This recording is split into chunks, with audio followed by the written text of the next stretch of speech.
আসসালামু আলাইকুম। আশা করছি সবাই ভালো আছেন এবং সুস্থ আছেন। দেখতে দেখতে আমার একটা না দুইটা না তিনটা না চারটা সেমিস্টার শেষ হয়ে গেছে, আলহামদুলিল্লাহ। বলতে গেলে ভার্সিটির অর্ধেক লাইফ শেষ। আমার কাছে মনে হচ্ছে যে এই কয়েকদিন আগেই ফার্স্ট সেমিস্টারে ছিলাম, ক্লাস শুরু হয়েছিল, হইতে হইতে হইতে হইতে অর্ধেক ভার্সিটি লাইফ শেষ কিভাবে হলো এটা। সো বরাবর বাকি সেমিস্টার গুলোর মতোই আমি আবারও এই সেমিস্টারেও আপনাদের সাথে শেয়ার করতে যাচ্ছি কিভাবে, কেমনে, কাইসে আমি সারভাইভ করলাম আমার এই সেমিস্টার। আগেই বলে নেই, এই সেমিস্টারটা খুবই খুবই বাজে গেছে। খুবই তাড়াহুড়া, খুবই শর্ট টাইম, সবকিছু অনেক তাড়াতাড়ি চলে গেছে। এই সেমিস্টারটা শেষ করতে সবারই জান প্রাণ একদম লেগে গেছে। আর মানে আমি স্পিচলেস ভাই, এত কষ্ট হয়েছে এই সেমিস্টারে। সো যাই হোক, আল্লাহ আমাদের আরো ধৈর্য দেখ, আরো কাজ করার জন্য শক্তি দেখ, টাইম দেখ। কিন্তু আমাদের এবারের সেমিস্টার খুবই শর্ট সেমিস্টার ছিল। শর্ট সেমিস্টারের মধ্যে হচ্ছে অনেক কিছু শিখতে হয়েছে, জানতে হয়েছে। তো তারপরও দেখা যাক, আল্লাহ ভরসা। তারপরও চেষ্টা করতে হবে, কাজ করতে হবে ধৈর্য নিয়ে। তো এই সেমিস্টারে থিওরি তিনটা ছিল। ফার্স্ট হচ্ছে ফুললি ফ্যাশন নিটওয়্যার যেটাকে বলে, আর হচ্ছে কনজিউমার বিহেভিয়ার বিজনেস কোর্সগুলোর মধ্যে পড়ে, আর হচ্ছে অ্যাস্থেটিক্স, খুবই টাফ একটা, খুবই কঠিন বাট খুবই মজাও বলতে পারেন, বাট অনেকটা কঠিন একটা থিওরি। তো ওগুলো ডিটেলসে এক্সপ্লেন করতে পারবো না, ওগুলো হচ্ছে পড়লে বোঝা যায়। তো আমি হচ্ছে এক এক করে এখন ল্যাবের ব্যাপারে বলবো। এই কাজগুলো দেখছেন, এগুলো ছিল হচ্ছে ইলাস্ট্রেশন 4। আমাদের এটা লাস্ট ইলাস্ট্রেশন, সো সবাই অনেক এক্সাইটেড ছিল যে এটাই লাস্ট। কারণ এই কোর্সে, এই কালার স্কেচ কোর্সগুলোতে খুবই প্যারা লাগে সাবমিশনের টাইমে। কজ সাবমিশন করতে গেলে তখন খুবই মানে টাইম লাগে, অ্যান্ড অনেক আদার্স কোর্সও থাকে। সো সব মিলায়া খুবই প্যারা হয়ে যায়। তো এই কোর্সে আমি বলতে গেলে অনেক কিছুই শিখছি। কালার কিভাবে শেড দিতে হয়, ফেব্রিক ফল থেকে শুরু করে অনেক কিছু খুঁটিনাটি শিখা হয়েছে, জানা হয়েছে। So thank you very much Arif sir. মানে ওনার এই কোর্স পেয়ে আমি আসলেই অনেক হ্যাপি। আমার কাছে মনে হয়েছে যে উনাকে অনেক আগের থেকে পেলে হয়তো আরো অনেক কিছু জানা যাইতো। অ্যান্ড আরিফ স্যারকে আমরা সবাই আগে ভাবতাম খুবই rude person, but to be honest উনি এত ভালো একটা পার্সন। আমি হচ্ছে উনার কোর্স বা ক্লাসে উনার কথাবার্তা দেখলে বুঝতামই না। অ্যান্ড আরিফ স্যারকে আমরা প্রচুর জ্বালাইছি। জানি না স্যার তারপরও একটুও বিরক্ত হননি যখন যেটা জিজ্ঞাসা করা হয়েছে, অথবা যে স্যার আমাদেরকে এটা দেখাই দেন, ওইটা দেখাই দেন। সো স্যার খুবই খুবই ফ্রেন্ডলি, খুবই মানে আপনি যা জানতে চান ওনার কাছে জাস্ট গেলেই উনি সেটা আপনাকে এক্সপ্লেন করে দিবে। অ্যান্ড উনি আমাদেরকে অনেক সময় নিয়ে কালার, দেন হচ্ছে কিভাবে আর্ট করতে হয়, বিভিন্ন ধরনের টিপস, আরো অনেক কিছু শিখাইছে। ফার্স্টের দিক দিয়ে কালার আমি খুবই মানে আসতো না যে স্যার যেভাবে করায় বা স্যারের কাছাকাছি কালারিং যেভাবে করা হয়, মানে আসতো না। সো আস্তে আস্তে স্যারের কাজ দেখতে দেখতে চেষ্টা করছি একদম স্যারের মতোই হবে বা হইছে এমন না, চেষ্টা করছি। সো স্যার বলছে মোটামুটি ঠিক আছে, যত প্র্যাকটিস করবেন, যত কাজ করবেন, তত আরো বেশি ইমপ্রুভ হবে, দেখতে আরো সুন্দর লাগবে। মেইন হচ্ছে প্র্যাকটিস। আপনি হচ্ছে এই কাজগুলো যত প্র্যাকটিস করবেন, টাইম নিয়ে করবেন, তত বেশি সুন্দর হবে, তত বেশি নিট অ্যান্ড ক্লিন হবে। তো কালারের ব্যাপারে বলতে গেলে আমি ফার্স্টে অনেক ভয় পাইতাম যে এত কালার, এত স্কিনের কালার কিভাবে আনে, কিভাবে ফেব্রিকে শেড দেয়, সো ফেব্রিক ফল কিভাবে হয়। সো আস্তে আস্তে স্যারের কাজ দেখতে দেখতে খুবই ইজি হয়ে গেছে। যদি আরো টাইম দিয়ে করা হয় তাহলে আরো ইজি হবে, বাট যেহেতু শর্ট কোর্স ছিল কিছু করার নেই, যতটুক সম্ভব হয়েছে। সো লাস্টে আমাদের একটা ফাইল সাবমিট ছিল, আর হচ্ছে মিড ফাইনালে এক্সাম ছিল। এখন আমার হাতে যে খাতাটা দেখছেন সেটা হচ্ছে ক্রিয়েটিভ ডিজাইন অ্যানালাইসিস স্টুডিও এই কোর্সে। সো এই কোর্সের জন্য আপনাকে একটা A4 সাইজ, মানে এটা অন ফোল্ডে করলে A3 সাইজ হয়ে যাবে এমন একটা খাতা লাগবে, একটু মোটা সোটা হেভি টাইপের। সো এই কোর্সের মাধ্যমে আপনি ক্রিয়েটিভ হবেন, অথবা ক্রিয়েটিভ টাইপের কিছু কাজ, অথবা এই কাজগুলো কিভাবে করতে হয়, কিভাবে প্রেজেন্ট করতে হয়, একটা থিম অথবা রিসার্চ বুক, মুড বোর্ড, এগুলো হচ্ছে আপনি ম্যানুয়ালি অ্যান্ড ডিজিটালিও শিখবেন। ক্রিয়েটিভ ডিজাইনে বা ডেভেলপে আপনাকে অনেক হেল্প করবে এই কোর্সটা। মাইন্ড ম্যাপ থেকে শুরু করে রিসার্চ বুক, একটা রিসার্চ বুক কিভাবে করা হয় এখানে আপনি এই ব্যাপারে বুঝতে পারবেন, শিখতে পারবেন, অ্যাপ্লাই করতে পারবেন। এই কোর্সে প্রচুর কাজ আছে, প্রচুর মাথা খাটাইতে হয়, অ্যান্ড মোটামুটি একটু ক্রিয়েটিভও হতে হয়।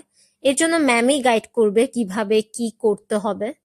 সাপোজ এই কোর্স বা এই ডিপার্টমেন্টের ব্যাপারে বা ফ্যাশন ডিজাইনিং এর ব্যাপারে বলতে গেলে আপনার নলেজ খুব কম অথবা নাই বলতে গেলে, সো তাকে আমরা নর্মাল একটা হিউম্যান ধরি। অ্যান্ড যে ফ্যাশন ডিজাইনার, তাকে যদি আলাদাভাবে ধরা হয়, একটা নর্মাল মানুষ একটা ফ্লাওয়ারকে কিভাবে দেখবে, আর একটা ফ্যাশন ডিজাইনার, একটা ডিজাইনার কিভাবে ফ্লাওয়ারকে দেখবে। তো নর্মাল মানুষ একটা ফ্লাওয়ারকে দেখবে, তার নাম জেনে তার পরিচয় নর্মালি বলবে যে একটা ফ্লাওয়ার, কালার এটা সেটা, শেষ। তার এক্সপ্লেন করতে গেলে এতটুকুই। যদি একটা ডিজাইনার বলেন, সে হচ্ছে ফ্লাওয়ারের শেপ দেখবে, সিলুয়েট দেখবে, ফ্লাওয়ারের স্মেলটা কেমন, দেন এটা কোন ধরনের, কোন প্রজাতি, একদম ঘেটে ঘুটে 14 গোষ্ঠী এটা বের করবে একটা ডিজাইনার।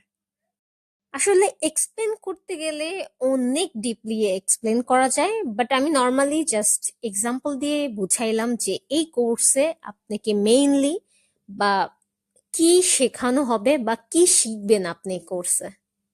ফার্স্টে কোর্সের উপর অনেকটাই বিরক্ত চলে আসছিল, কারণ অনেক কাজ, হোমওয়ার্ক, দেন হচ্ছে অ্যাসাইনমেন্ট, দেন হচ্ছে আবার মিডের জন্য ফাইল, ফাইনালের জন্য file. But to be honest, যখন ফাইনাল চলে আসছে বা ফাইনালের কাজ করা শুরু করছি, আসলে এই কোর্সটা খুবই খুবই ইম্পর্টেন্ট অ্যান্ড অনেক কাজে দিবে ইন ফিউচার, যেই আমাদের কোর্সগুলো বা ইন ফিউচার যে সেমিস্টারগুলো আছে সেগুলোতে। তো আমার ভিডিওগুলিতে মাঝে মাঝে দেখবেন যে রাতের 1টা 2টা 3টা 5টাও বেজে গেছে, এমনও হয়েছে। সো সেগুলো হচ্ছে কন্টিনিউয়াস কাজ করার ফল। কিছু করার নেই, টাইম খুব শর্ট, সেমিস্টার খুব শর্ট, অনেক কাজ। সো বাধ্য আপনি কাজ করতে, রাত জেগে জেগে কাজ করতে বাধ্য। আমি এখানে একদমই ভয় দেখাচ্ছি না, চিল। কাজ যত তাড়াতাড়ি সম্ভব তত তাড়াতাড়ি ক্লিয়ার করে ফেলবেন। যে মিডে জমা দিব, অনেক টাইম আছে, বগি চগি এগুলো করতে করতে কাজ জমায় রাখবেন না, তাহলে দেখবেন কোনো প্যারা হবে না। সো এখন আমার হাতে যে কাজ দেখছেন এটা হচ্ছে আমার হচ্ছে মিডের ফাইল ক্রিয়েটিভ ডিজাইনের। এখানে আপনাকে সিলুয়েট অথবা যে ড্রেস, এটা হচ্ছে নিজের থেকে ক্রিয়েটিভ ওয়েতে ডিজাইন করতে হবে। সো অনেকেই কমেন্ট করতেছেন যে আপু বিএফটির ব্যাপারে কোর্সের ব্যাপারে আপনার সাথে কথা বলবো, অনেক কমেন্ট। সো কাঠটা রেখে ঘাটটা বলবো তা হচ্ছে দিশা পাচ্ছি না, অ্যান্ড আমি অনেক ব্যস্ততার জন্য রিপ্লাইও দিতে পারছি না। কয়েকজনেরটা রিপ্লাই দেওয়ার চেষ্টা করছি। সো আমি হচ্ছে কয়েকটা ভিডিও আপলোড দিব আপনাদের জন্য যাতে সুবিধা হয়। সো এটা ছিল আমার মিডের কাজ। সো আমি আশা করছি আপনারা বুঝতে পারছেন যে মিডে কেমন কাজ করতে হবে। এর থেকেও ভালো কাজ করতে হবে। আমারটা মোটামুটি আমি হচ্ছে 30-এ 24 পাইছি। সো ভাবেন যে আরো ভালো কাজ করলে ভালো মার্কস পাবেন। অ্যান্ড রীতা ম্যাম খুবই সিম্পল, খুবই এলিগেন্ট, খুবই আম, সাজানো গুছানো, ক্লিন, নিট অ্যান্ড ক্লিন কাজ পছন্দ করে। সো ওইভাবেই আপনারা কাজ করবেন। তো এখানে আমি রীতা ম্যামের বইয়ে পেজগুলো বাড়িয়ে নিচ্ছি মিরপুর 10 থেকে, কারণ আমি চাচ্ছিলাম সব কাজগুলো একটা বইয়েই থাকুক, যাতে পরে আমি যদি কখনো দেখি বা কাজে লাগে সেটা যেন এদিক সেদিক খুঁজতে না হয়। একটা বইয়ে থাকলে ওইটা আমার ইজি হয়। এমনি অনেক কাজ, অনেক ফাইল, অনেক ডায়েরি পড়ে আছে। সো গুছায় রাখলে দেন পরবর্তীতে যদি কাজে লাগে দেন এটা খুঁজতে সুবিধা হয়। আমি বলবো আপনার ফার্স্ট সেমিস্টার থেকে যত ফাইল, যত পেজ, যত বই যা আছে কিছু ফালাবেন না। এক না একদিন কাজে লাগবে, কোনো না কোনো সেমিস্টারে আপনার কাজে লাগবেই। তো আমি ফাইলের কাজ সবকিছুই চেষ্টা করছি। ম্যাম যখন ক্লাসে কাজ দিয়েছিল, ম্যামের এইটা সব থেকে বেস্ট ছিল যে আপনার ক্লাসের কাজই ডে বাই ডে আপনার ফাইনালের কাজের সাথে আগাবে। সো এইটা এত হেল্প করছে আমাদের, কারণ আমাদের এমনি শর্ট সেমিস্টার, এর মধ্যে যদি আলাদাভাবে কোনো কাজ দিত ক্লাসে, তো আমার মনে হয় না আমি এত কাজ আগাইতে পারতাম, আমরা কেউই এটা পারতাম না। সো অনেক অনেক থ্যাঙ্কস ম্যামকে এই ব্যাপারে। অলসো ম্যাম অনেক ভুল ধরাই দিছে, কিভাবে কি করতে হবে সবকিছু উনি আলাদা আলাদা ভাবে অ্যানালাইসিস করে আপনাকে ধরিয়ে দিবে। অ্যান্ড আমিও কয়েকবার ম্যামের ডেস্কে গিয়েও ম্যামকে বিরক্ত করছি, ম্যামের থেকে অনেক কিছু জানছি, ঠিক করছি। সো অনেক অনেক থ্যাঙ্কস ম্যামকে। সো এই হচ্ছে আমার ফাইনাল সাবমিশন বা রিসার্চ বুক বলতে পারেন। আমি হচ্ছে ইলিশ মাছ নিয়ে কাজ করেছি। সো সেমিস্টারের অর্ধেক টাইমে আমি ইলিশ মাছ নিয়ে গবেষণা করছি, একদম মানে মাছের ভেতরে ঢুইক্কা গেছে এমন মনে হইছে। সো আপনি যেই থিমই নেন না কেন আপনাকে ওইটার ওইটার গভীরে একদম ওইটার ভেতরে ঢুইক্কা যাইতে হবে, তাহলে আপনি হয়তো কিছু পার্সেন্ট বের করে আনতে পারবেন। তো আমি চেষ্টা করছি যে কাজটা এমন ভাবে করার যে ইন ফিউচার কোনো সেমিস্টারে আমার এই কাজটা বা এই জিনিসটা আমি করতে পারি। কারণ এই রিসার্চ বুক বা এই সাবমিশনের কাজটা করতে প্রায় বলতে গেলে 2 মাস লাগছে, 2 মাস টাইম লাগছে। সো যদি কোনো কাজে না লাগাই তাহলে মনে হয় না এই কাজ করে কোনো লাভ আছে। সো দেখা যাক। নেক্সট আসা যাক ড্র্যাপিং। বেসিক ড্র্যাপিং ছিল আমাদের, ড্র্যাপিং 1 যেটা। এত প্যারামুক্ত একটা কোর্স ছিল আমার মতে। এই কোর্সেই একমাত্র এই কোর্সেই কোনো প্যারা খাইতে হয় নাই, কারণ সুমাইয়া ম্যাম সাথে সাথে ক্লাস নিয়েছে, সাথে সাথেই হোমওয়ার্ক দেখেছে, সাথে সাথেই time to time exam submission সব কিছু নিয়ে নিছে। সো আমাদের প্যারাটা খুব খুব কম লাগছে। বেসিক ড্র্যাপিং করার পর মানে মনে হয়েছে যে প্যাটার্ন থেকে ড্র্যাপিং খুবই ইজি, খুবই মানে মাল্টিপল মাল্টিপল কাজ করা যায় ড্র্যাপিং এর মাধ্যমে। সো আমি ভাবতেছি যে অ্যাডভান্স ড্র্যাপিং এর পর ব্যাপারটা আরো ইজি হয়ে যাবে ইনশাল্লাহ। আমি চেষ্টা করি আমার সাথে যা যা হচ্ছে এই ভার্সিটিতে এগুলো শেয়ার করার, যার জন্য যে আমার পরে যারা আসবে বা জুনিয়র যারা আছে অনেকের সাথেই আমার হচ্ছে মাঝে মাঝে দেখা হয়, কথা হয়। তারা বলে যে আমার ভিডিও দেখেই তারা ভার্সিটিতে বা এই ভার্সিটিতে ভর্তি হয়েছে। সো তখন খুবই ভালো লাগে অ্যান্ড তাদের জন্যই মেনলি এই ভিডিও গুলো আমি করে রাখি যাতে তাদের সুবিধা হয়। অ্যান্ড একটা টিপস দিব যে কখনোই কোনো কোর্স ড্রপ দিবেন না, এটা আমার রিকোয়েস্ট। কারণ আপনি কোর্স ড্রপ দিলে খুবই এলোমেলো হয়ে যায়। একদম ইমার্জেন্সি বা একদম অবস্থা খারাপ না হইলে আমি বলবো প্লিজ কোর্স ড্রপ দিবেন না, এতে খুবই প্যারা আরো বাড়বে। কারণ কোর্স ড্রপ দিলে বা কোনো কোর্স রিটেক আসলে তখন রুটিন ইরেগুলার স্টুডেন্ট হয়ে গেলে তখন রুটিন মেলানো খুবই টাফ হয়ে যায়। সো আমি আমাদের সিনিয়রকে দেখছি, জানি না এখন হয়তো ইন ফিউচার কি হবে আমি জানি না, তারপরও এই পর্যন্ত অর্ধেক এসে আমি যা বুঝতে পারলাম যে কোর্স ড্রপ দিলে বা রিটেক খেলে খুবই প্যারা তখন কন্টিনিউ করা। সো এমনি প্যারার মধ্যে সারাদিন আমরা থাকি, এর মাঝখানে যদি এই তামসাটা হয়ে যায় তাহলে খুবই টাফ হয়ে যায় তখন। অ্যান্ড ড্র্যাপিং করার টাইমে সাবধান, নাহলে আমার মতো তাড়াহুড়া করতে গিয়ে হাত কেটে যাবে। সো বি কেয়ারফুল, আস্তে আস্তে কাজ করুন। অ্যান্ড অলসো আমি যখন রুম ফাঁকা পাই, খাওয়ার খাওয়ার যখন টাইম হয় তখন বসে বসে গোপাল ভাঁড়ও দেখি। এখন শেয়ার করা যাক আরেকটা কোর্স, যেটা হচ্ছে সারফেস।